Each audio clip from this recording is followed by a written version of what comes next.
Yes, hello guys, welcome to another video today. And today we're going to be talking about secrets in finding top talent. So as you know, as I always start by introducing myself, football license agent, I'm called Gaucho Brand, and let's crack on.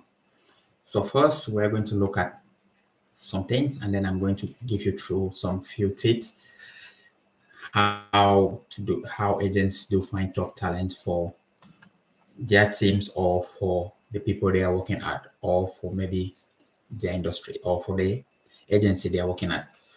So first, do you know scouting young talents is to see, let's say, hidden gems. We call it today hidden gems in football. Is quite very rare. Normally, you might see a lot, or you might see a player come up this day with a talent, but also the mentality is different. But how do you find the perfect package? Let's say find a player that has talent and has hard work, motivation, and everything. At young age, you cannot find this because the person still needs to develop. He needs a team around him, and he needs to develop certain parts or exposed to be. He needs to be exposed also to the world, but in a way that he has to also be taken care of. So let's give an example. You see the Real Madrid scouts. How do they find players? For example, they have their scouts in Brazil that they bring players, Rodrigo, Vinicius Junior, and they come through, pass through the academy, and then they mold them into the first team. Then they have the players at their hand. Also, this person has taken the same and almost the same route. Henrik, he's now at the academy but playing first team football, but he's not getting minutes. Maybe we don't know. At one point in time, he might be a first team regular. But although many people see it as it's a difficult thing because of the front three of Mbappe, Rodrigo, and Vinicius. But anyways, that's not our main topic here. Our main topic here is how do agents find top talent. So we're going to look into few things, what they do to find a talent for themselves. So we have actually put together some few things or some few bullet points that we're going to be elaborating on it and seeing, or we're going to be looking at it and going into details how they look at players. So let's take, for example, networking in grassroots football.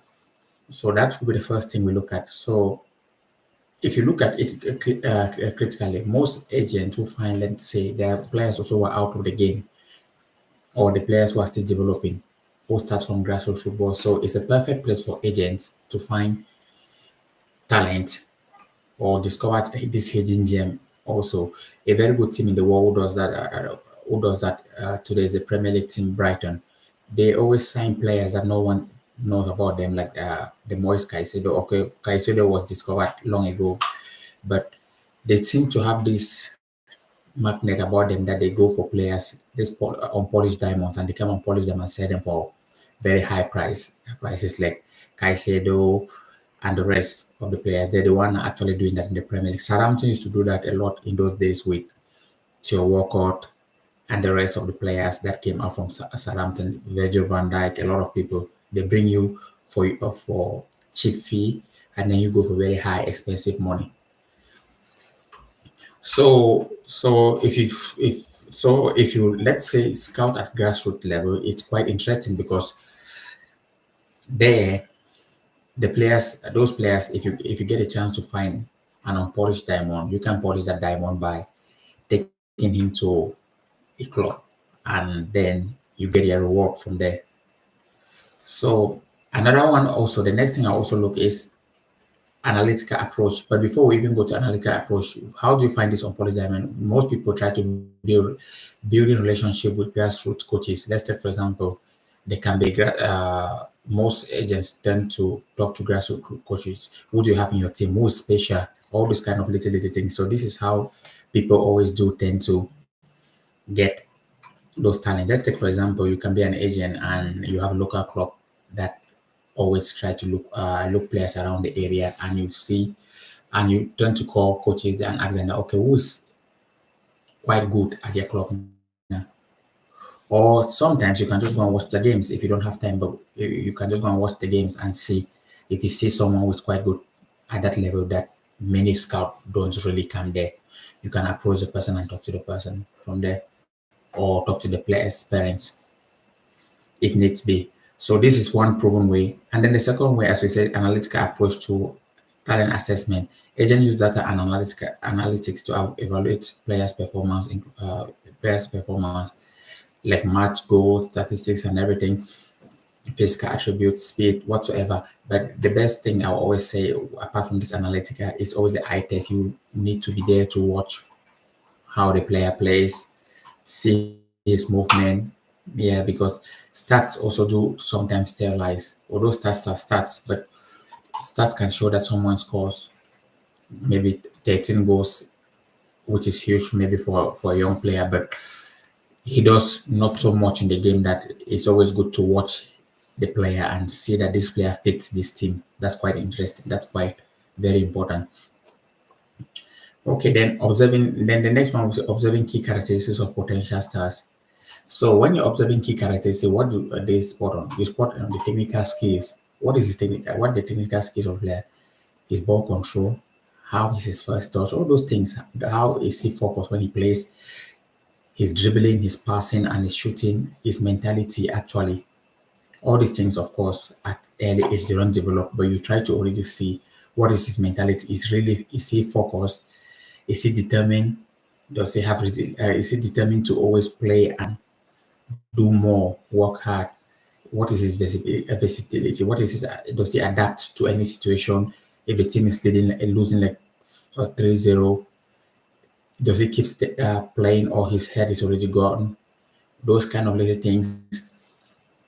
Oh, and there's one example that actually when I used to coach one, I will say this example when I used to coach these young kids at my city, in my city where I live, I used to coach these kids.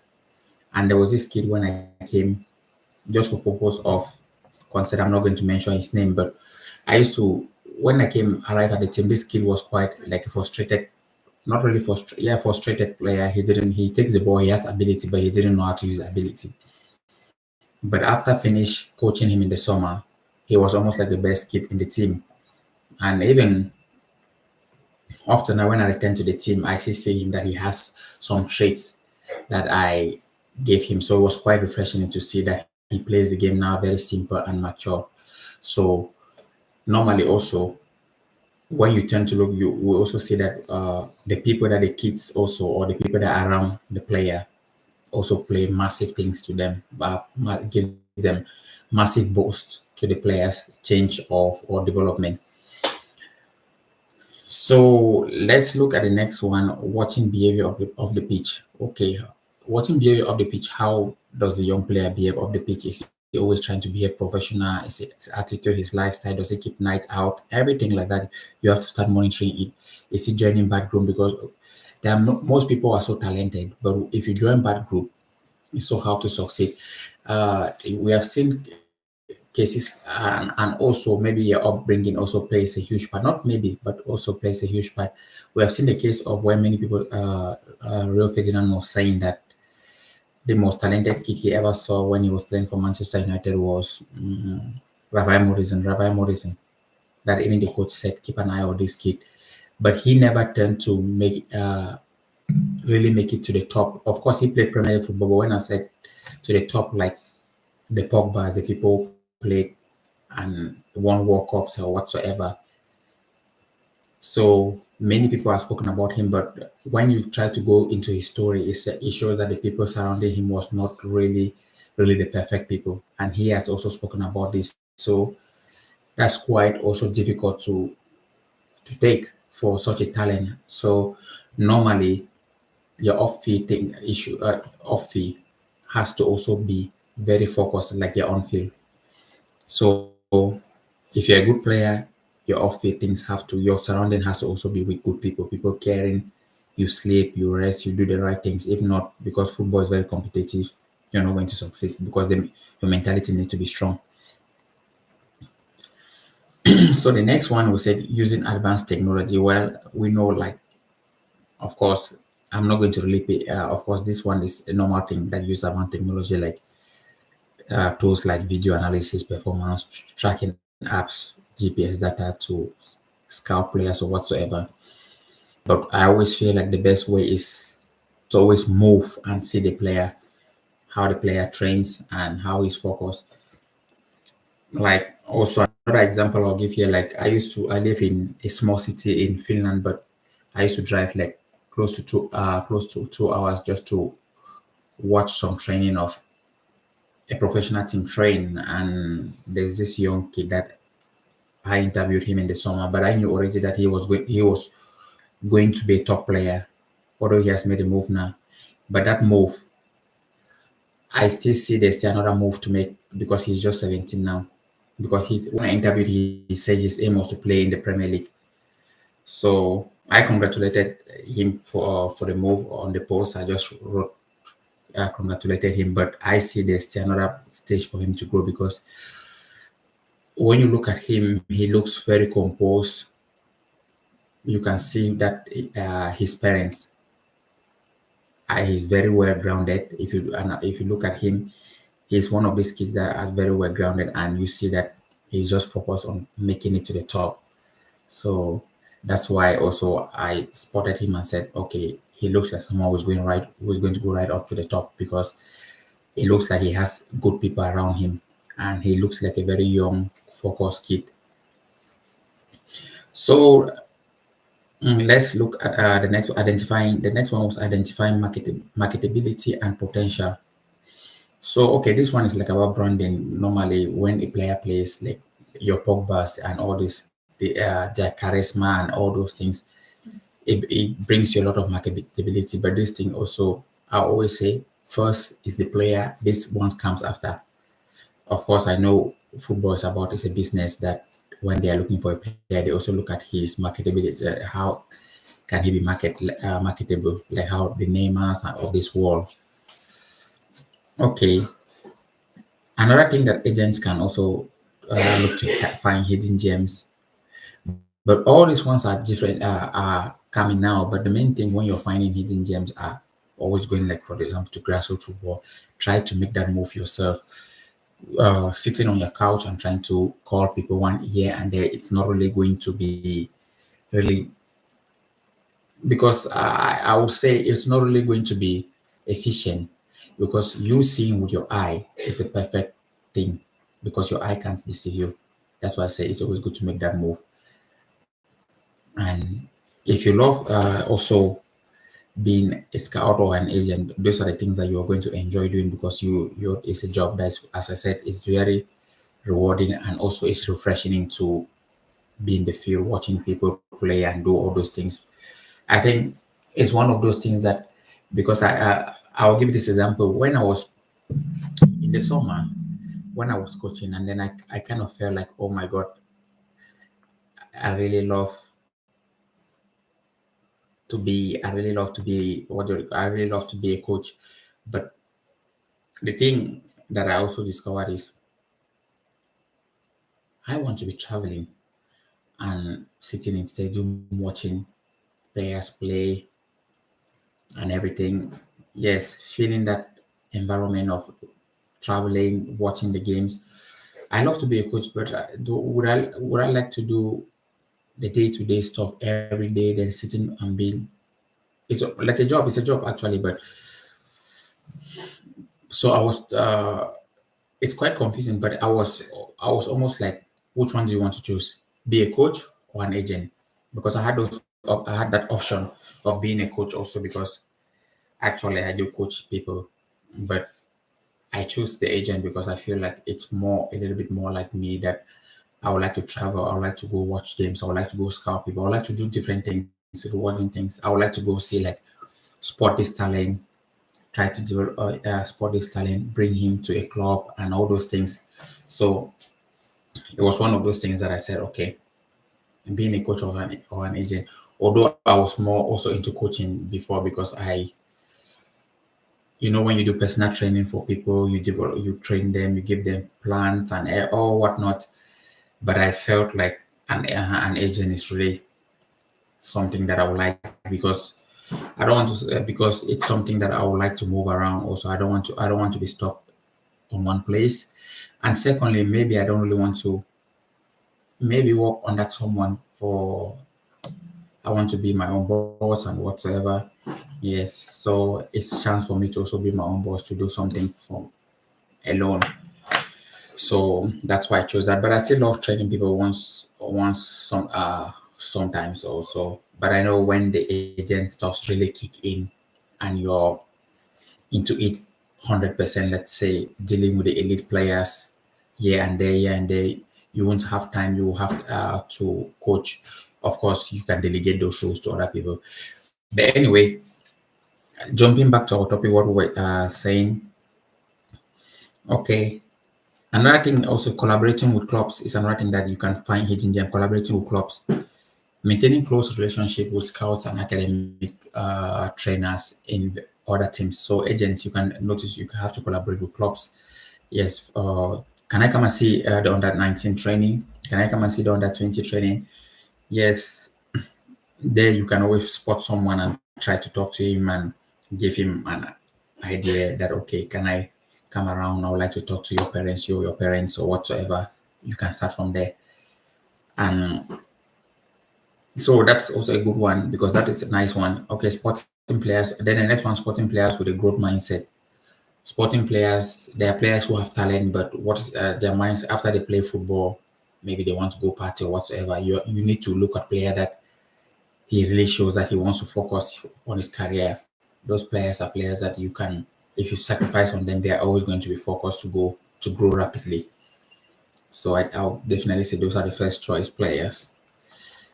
Um, so let's say, yeah, those are just the basic things that you have to really focus on. If there are always many ways to try to find hidden gems, but you have to go out of your house to like start doing those things. Start with your local clubs.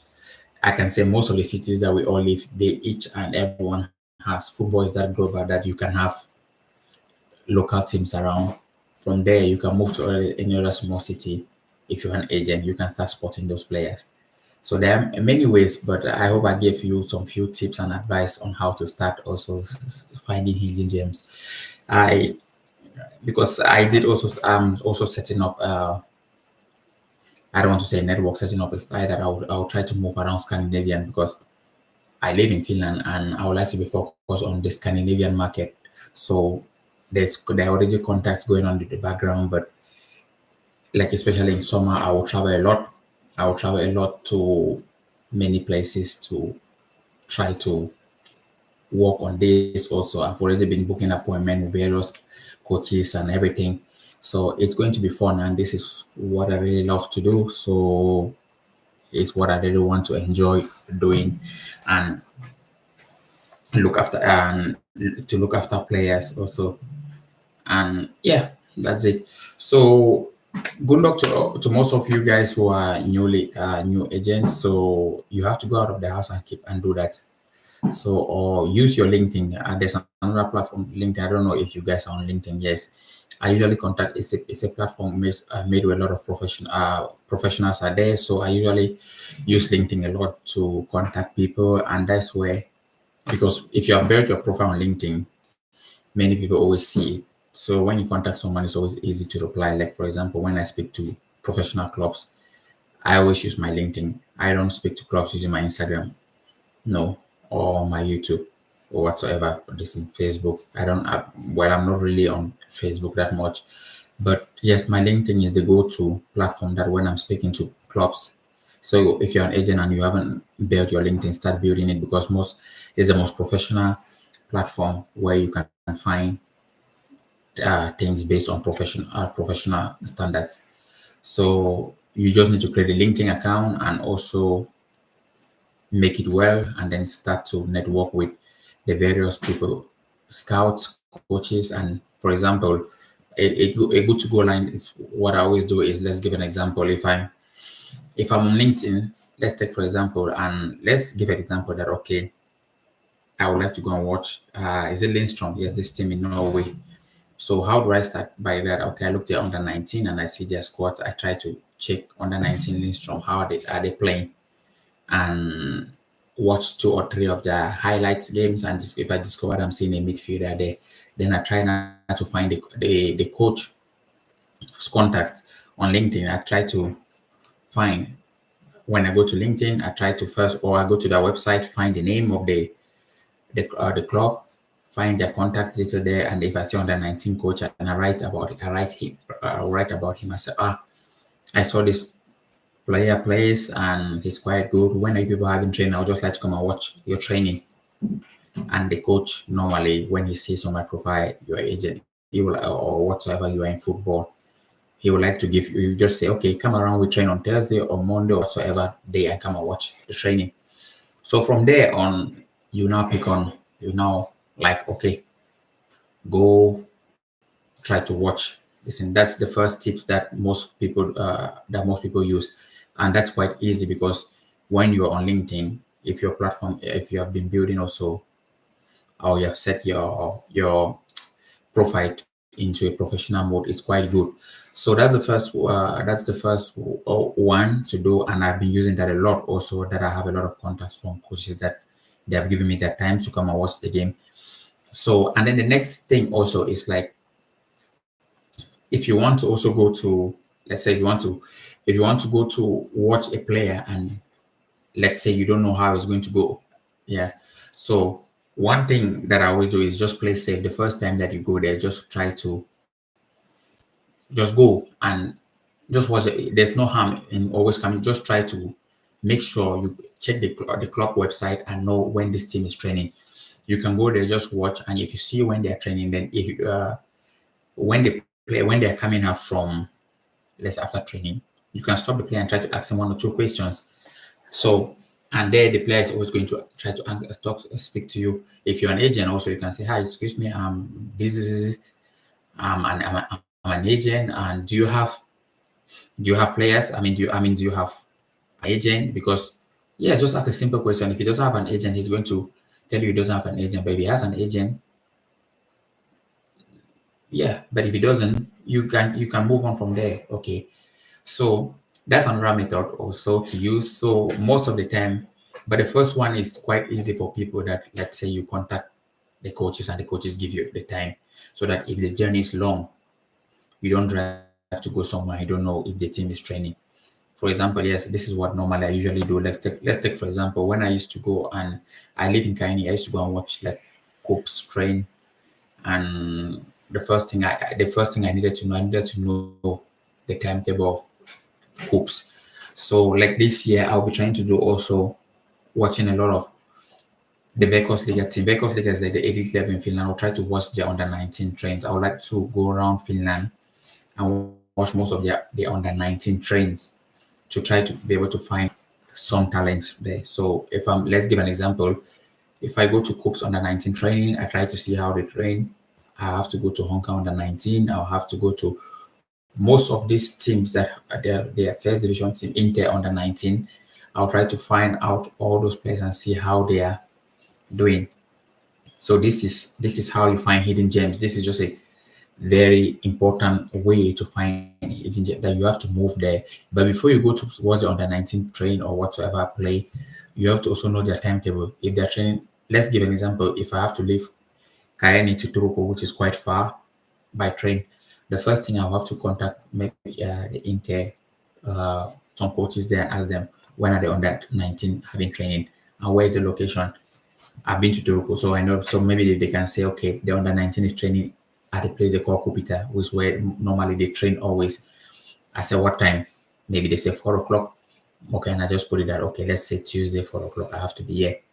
Then if you spot on, also if you have also had a target on a midfielder that you have been watching the 19 games online, or you have played a few of the highlight video and seen that he's good, when you upload on that day, when you come, you make sure that you also have a place there to stay maybe 1 or 2 days.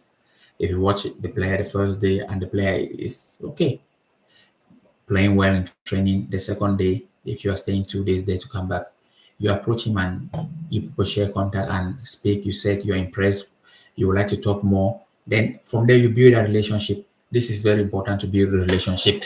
So from there, and the player also sees that, okay, this person is here practically. So from there, you build a relationship. That's the first thing. So those are ways to always find hidden gems for that I'm trying to explain. So another way, okay, let's take for example now, if you're moving to let's say Sweden and you live in Finland, let's take for example, because it's a move also I like to make something like Sweden because the Sweden league is quite big.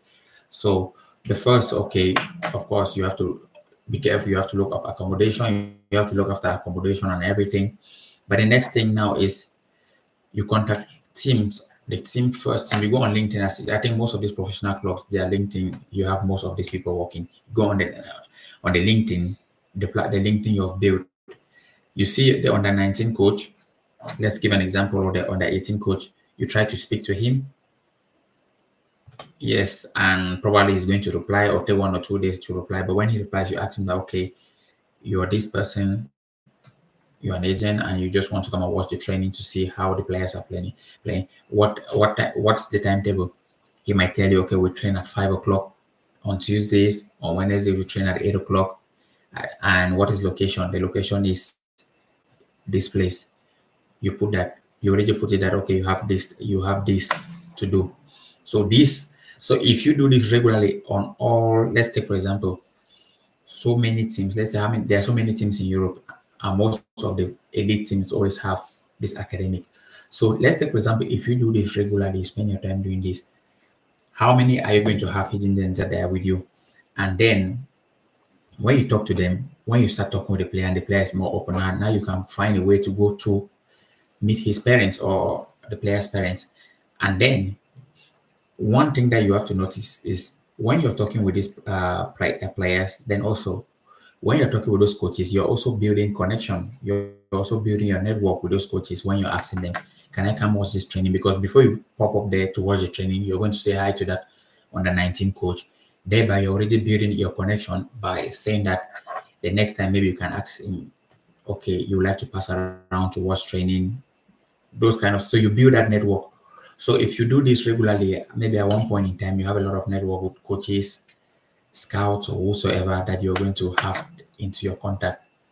So this is how you find hidden gems. So I hope this video did help you guys, and uh, leave a comment if you want to ask something, and we're going to continue tomorrow with the next video. So see you guys and take care. Have a nice one. Cheers. Bye.